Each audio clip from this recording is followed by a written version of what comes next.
2500 € le salaire moyen? Franchement, j'ai du mal à le croire. Et puis tout dépend de l'âge, du métier. Mais ça, on peut le mesurer, non?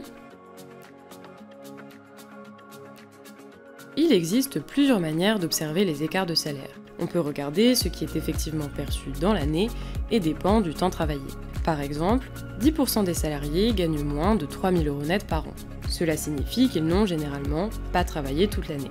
On parle ici du temps partiel ou des contrats courts, intérim ou job d'été, des étudiants arrivés sur le marché du travail ou des retraités qui partent dans l'année.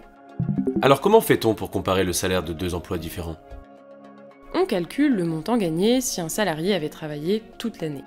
C'est le salaire mensuel en équivalent temps plein.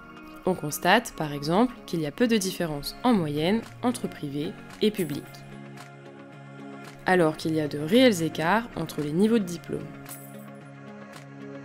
Par ailleurs, le salaire a tendance à croître avec l'âge en raison de l'expérience acquise tout au long de la carrière.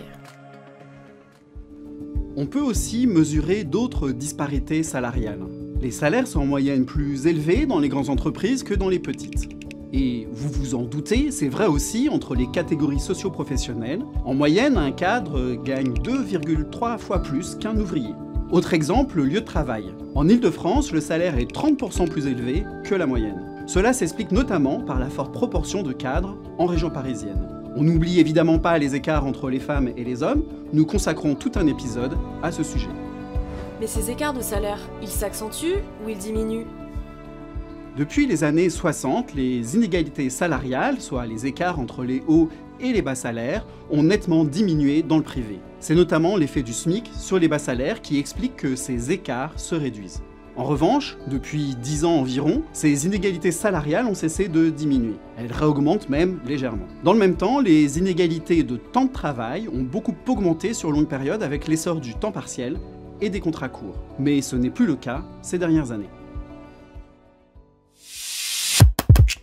Prochain épisode, on vous parle de l'échelle des salaires.